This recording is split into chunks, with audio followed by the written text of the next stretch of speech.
I think it's my responsibility to challenge the executive management team here, provide them some level of communication about what is available, and have them challenged to think where might a place for that technology be to plug in to our industry.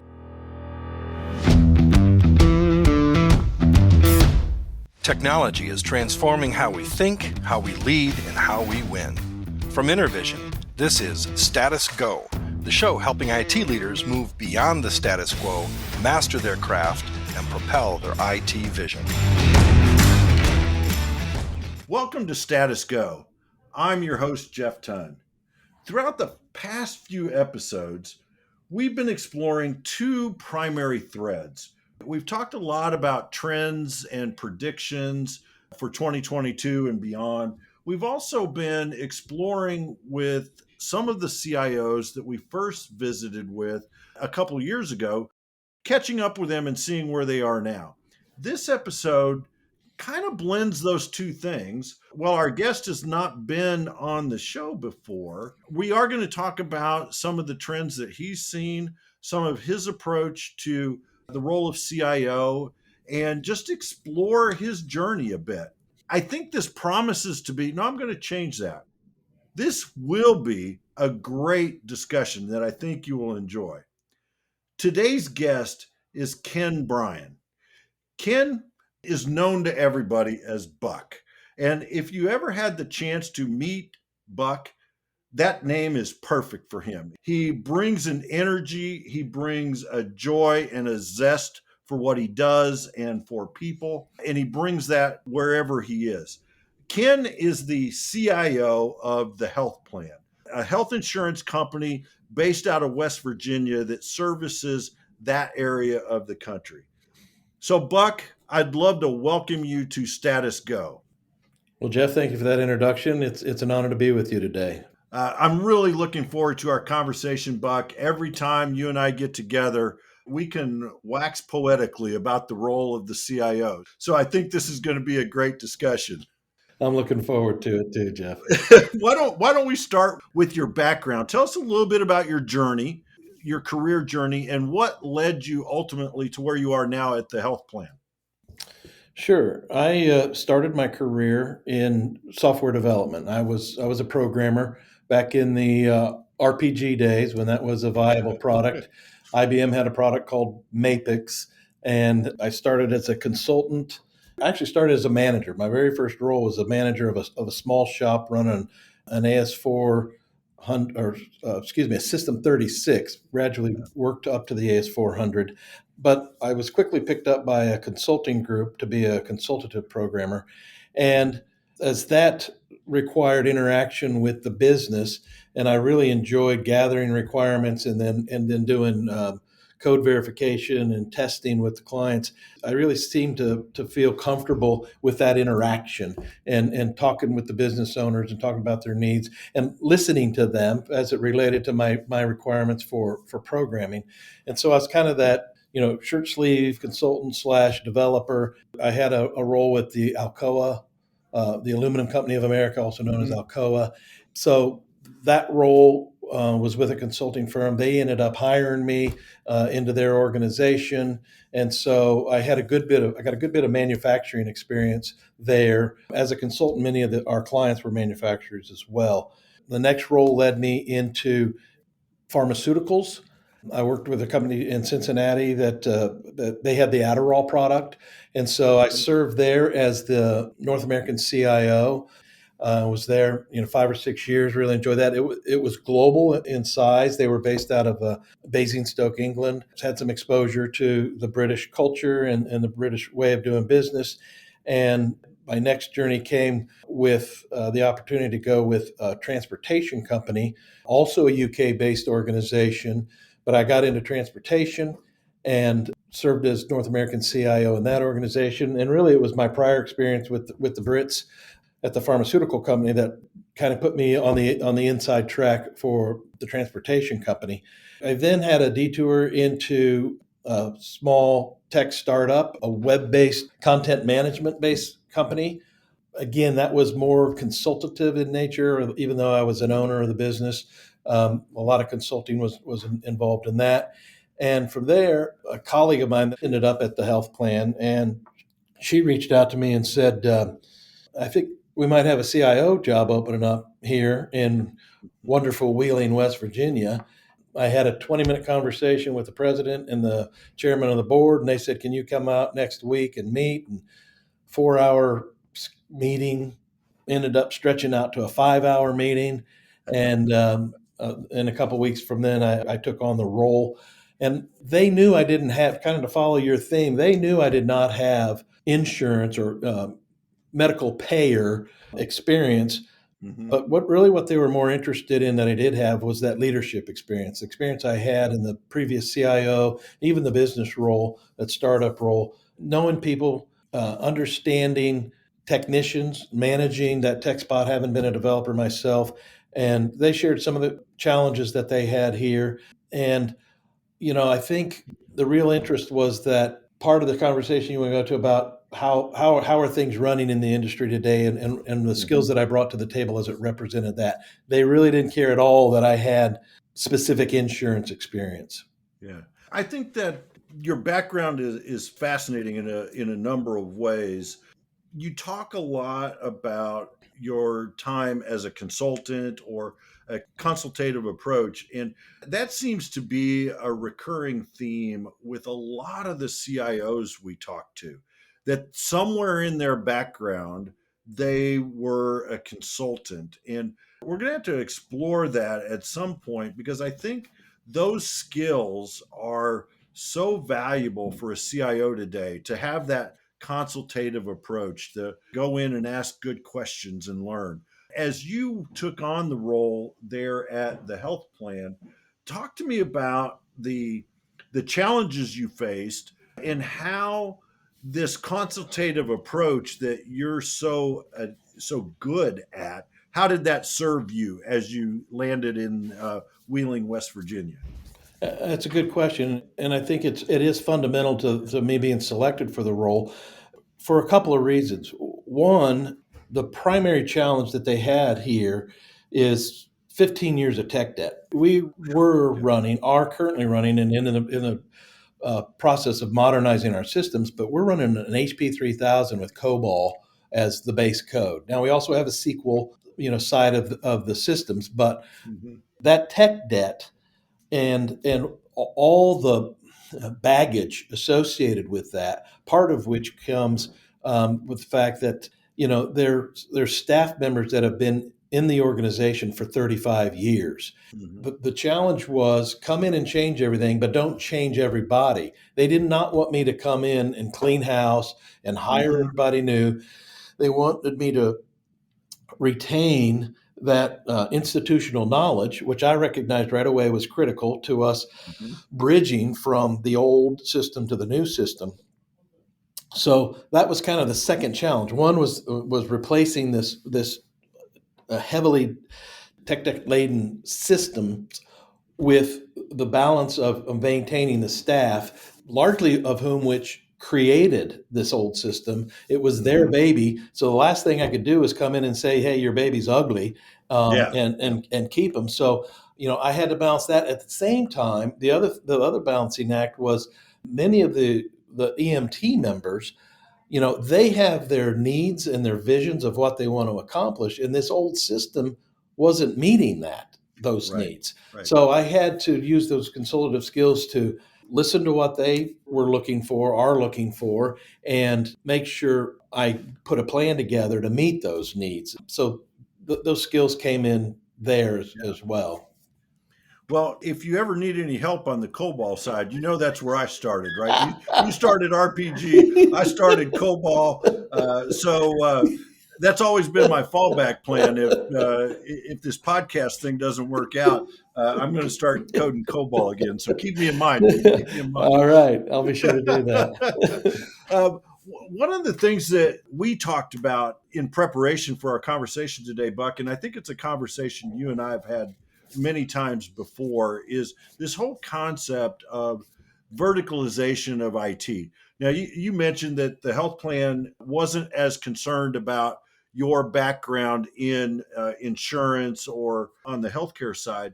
But what are your thoughts on this trend towards hyper verticalization, where I think it's going to be harder for CIOs and a lot of IT staff to jump industries, to move between industries because things are getting so complex.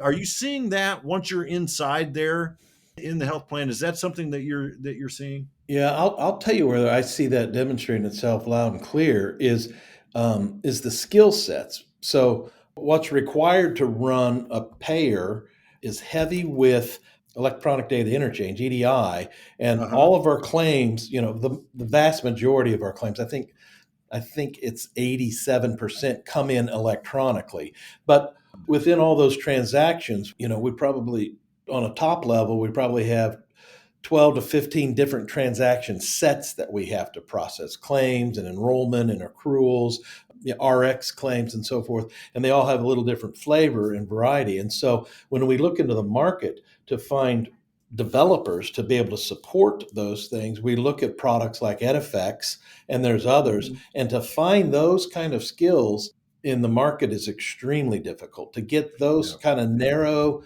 areas. So, yeah, I think jumping from shop to shop, industry to industry, I think it is becoming more and more specialized. Hmm. Now, where I don't think that comes into place is at the upper level of the organization, where you're managing people, you're managing projects, you're managing issues, and strategizing or designing solutions. But I think the deeper into the organization you go from a technical perspective, be it COBOL or RPG, either one, is where is where the challenge is finding those C# people and VB6 and those skills, even as it relates to on the engineering side of the house, the networking and so forth. I've had calls recently with Gartner with regard to Citrix support and Oh finding yeah, a yeah, very narrow niche of Citrix support and engineers with that. And what do we do? And to some extent, we're having to leverage the internship programs with the local colleges hmm, because most of the staff that we've hired in the year that I've been here, and this was part of my interview process, was are you going to be able to build a remote team to support the organization? Well, in some cases, that's fine. And we got people in multiple time zones and they're providing that remote development support. But when it comes to the engineering and the network piece, there's a real value in having those people local, in the yeah, yeah, building and being able to touch the equipment because we're not fully cloud. We do have some cloud solutions. And honestly, when we go to the modernization solution, when we go to the next CAPS or COTS solutions, it'll probably be a cloud-based solution, but there's real benefit in having hands-on engineers. So yeah, we're looking to bring those in from the local colleges and universities and kind of grow our own, yeah, send them to specific training that we need and develop their skills while they're here with us, running the risk of they get a little experience or a year or so experience and they could bolt, but that's yeah. the risk we run. Well, and that brings up another topic that I know we've talked about is this great resignation, Mhm. and what we're seeing there. Has that impacted you at the health plan, the broader community of Wheeling? Talk to us about that. Yes, we're seeing it across the organization as I talk to HR and so forth. And no better demonstration of how that's impacting us is we'll bring in a new round of employees to the tune of, 15 to 20 at a time. On a Monday morning, my team has got to badge and equipped, set up to 20, 20 plus, 20, 22 people in a cycle of Right. startups. And having talked to the head of HR, she's just been run ragged with job searches and working with Yeah. recruiters and posting jobs and so forth. So, fortunately, my IT department hasn't been hit too hard with it, but still waiting to exhale on that. Yeah. So, Yeah. Yeah. Yeah. Yeah. so We don't want to jinx it. right. And you mentioned remote work. Is that helping by using skill that may not be there in Wheeling or Southern Ohio? Um, does that help by hiring the remote workers? I wouldn't be where I'm at today with my timeline and projected project delivery without the remote. work. Yeah. Yeah. Finding those people, facilitating it, getting it set up, the Citrix set up, and the security and so forth, all set up. Where the challenge for that comes to me, and you know me, Jeff. I mean, I'm pretty social. For an IT guy, I'm pretty social, and I love the team building Really? aspect. Stop.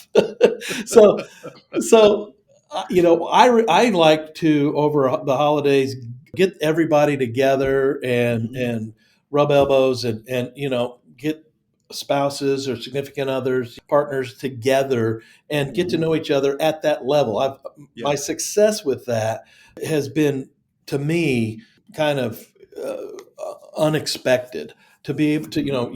you work with a group of people for 40, 50 hours a week, and then you invite them over to your house for a cookout Yeah. and time together. They bring their spouses, and they still want to get together with each other. Yeah. Yeah. And I've never asked anybody to, you don't have to be friends outside of work. And there are people that don't get along with each other, but they still come out and get together and, break bread and have some drinks and enjoy it. And it really, honestly, genuinely brings the team together. Now, when I have people in 5 or 6 states, that's Uh-huh. impossible to do. And I miss, Yeah.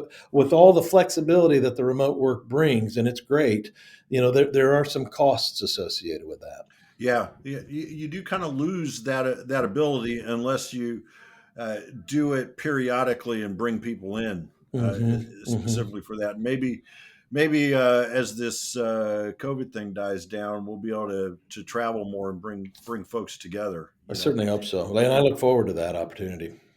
Well, I want to talk to you a little bit about your, call it your philosophy, call it your approach, but your vision of the role of the CIO and the things that you found are required for a CIO and the things that you bring to the table specifically that have enabled you to be successful in the CIO role. All right. There's a couple things that come to mind. I think a large part of my success has been able to understand the technology and coming up through the development world and understanding the bent and mindset of those kind of people, what motivates them, being able to understand where they really are. Because if you ask any programmer how much longer they're going to need to finish it, they'll always say, I'll have that done today. Or typically, it's typically a very short time, but when you Uh-huh. ask the right questions and drill down, you quickly understand it's closer to a week out from being done than, Yeah, yeah, yeah. many of them see things very optimistically, which is not a bad thing. But I'm looking for reality. So being able to understand that mindset and manage that and coach through that has come into play, and being able to understand and keep up with the technology, which is very difficult to do. But I think on the other side of that coin, when apart from the staff managing up, or we're dealing with the C-suite, president, CEO, board members, I think a large part of my success has been able to communicate with them with business language and Hmm. not trying to impress them with all the acronyms and all the technology speak, and trying to make my position feel important. I've always tried to, as I've had to explain, there's always problems, right? We're always Yeah, fighting a yeah, fire somewhere, and oftentimes have bad news to share with the executives about what's happened, why the system was down, or why something's not done. And I feel like the more transparent, the simpler the language you use, like I say, you don't want to speak down to them. And I'm not even suggesting right. that, but I'm saying speak to them at the business level and their interpretation. Some have more comfort with some of this tech talk, if you will, and Hmm. and you can get away with throwing some acronyms at them that they'll understand. But for the most part, I put those all aside. I check that tech attitude at their door and Yep. go in and talk to them, person to person, and in very plain English and common sense. It kind of reminds me, as John Madden came, he's been Uh-huh. in the news of late, and with his passing and some of the stories that I've seen, I watched the All Madden story, and I'm not saying I'm anything like John Madden. I'm not trying to compare myself to him at all. Please don't take that away. But I think one of the things I related to him was, as he tried to share the game and tried to educate people about the game and how it's played and different, the linemen. It always end up talking, it always comes down to the linemen and so forth. And as he would use common language and common sound, the boom, bang, and so Uh-huh. forth, I feel like to some extent I've shadowed some of that language as I meet with the board members. And I've had a number of meetings with board members since I've been here in Wheeling, and just speaking plain English to them and putting our technical challenges and so forth in everyday language, so they don't have to try to translate what I'm trying to. Then I felt like, Yeah. as I heard what John, the impact John Madden had on everybody, I feel like some of that, I can relate to. Yeah, yeah. And no, I'm not gonna say you're a John Madden buff, but I think I meant that in a good way, dude. I Okay. think the passion I mentioned this at the outset, the passion that you bring to your job and to your relationships Yeah. is kind of a Madden-esque passion, right? You're exuberant. And I know to our listeners, you can't see Buck right now, but we have a video going so I can see him, and he's talking with his hands, right? Like a Madden. I keep waiting for the telestrator to come out, folks. And for him to draw on the screen the organizational structure of his IT department. But in all seriousness, I think that's part of what makes you so incredibly successful, right? Because you can build the relationship with the C-suite. You also build the relationship with your teams, and people like you like they liked Madden, right? I mean, it's the same kind of thing. Well, thank you. That's a very nice compliment. I'll share with you. I got a buddy of mine that's with the world's largest consulting firm, and he lives in Zionsville. And one of the highest compliments he ever paid me was that I was one of the most authentic people that he'd ever Hmm. met. Yeah, And yeah, that always stuck with me when he shared that. He was an Indy top 40 under 40 guy. And so, I always seen him as a very highly credentialed guy. He's a military guy. So for him to share that with me, that meant an awful lot. And I genuinely am passionate about. I've always loved the marriage of technology and business, and yeah, felt like technology is a supportive piece of the business. It deserves its seat at the table, which I've been able to obtain at the C level. And while the business seldom circles around technology, my tech business did, but we're a support branch of the yeah, organization. But we can yeah, leverage strategy and deliver that, and I love that. But I genuinely do like, I went from really enjoying when my programs compiled, right? That was a yeah, big yeah, deal. When you yeah, get your yeah, program, yeah. you're like, all right, it's compiled. Woohoo! Then you got to fix it, make it do the right things. But Yeah, that passion of mine transitioned over to, as I mentioned, as a consultant, serving the needs of those people that I was writing that for, and understand their yeah, problems. And if I could find an hour more of their day because my report did the heavy lifting of the work of their job, that was rewarding. But then that even transitioned to, as I started to manage people, yeah, seeing them grow and helping them grow, and whether they're learning something or we're getting them in a position of job satisfaction, work-life balance kind of things. All those things I genuinely am passionate about, and they matter to me. I think that this is probably why you and I are like brothers from another mother, because I would describe myself very similarly. The way I transitioned from being excited about solving a problem with code, Hmm. to solving a business problem, but then translating that passion and that satisfaction and that joy from watching an employee grow in their career, or Yeah. ha- helping them navigate a difficult situation that they might have. And you talked about work life balance, and I know that's incredibly important for you. When you and I first met, you were at your startup company, your tech company that you Hmm. mentioned earlier, and I could see that in the people that worked for you. They genuinely liked coming to work, but I also Mm. know that you gave them, call it permission, call it whatever, for work life balance. That was important Yeah, to you. exactly. And I think that's also what is at play there at the health plan. My guess is Hmm. Hmm. you're modeling that same thing there. And people see that and they feel it and they want to be a part of it. If I could put that in my words, I try to cultivate the soil so they have what they need to grow. Perfect. Perfect. That's kind of been the analogy that I've used over the years, and that's my job. I mean, I can't make them grow, but I can put them in the right soil, and I can give them the water and so forth, and they have the opportunity to grow, and many do and flourish. Impacting lives is Mhm. another way. I think what you're saying, what I'm saying too, is having that opportunity, not so much to impact a business problem, the code or the business problem, but impacting lives. That Yep. matters, you know. Yeah, it truly does. So as you're sitting here today, this is a question that we didn't prep for, so I'm going to put you on the spot a little bit. Okay. As you're looking at 2022, for those of you listening, we're recording this in late January.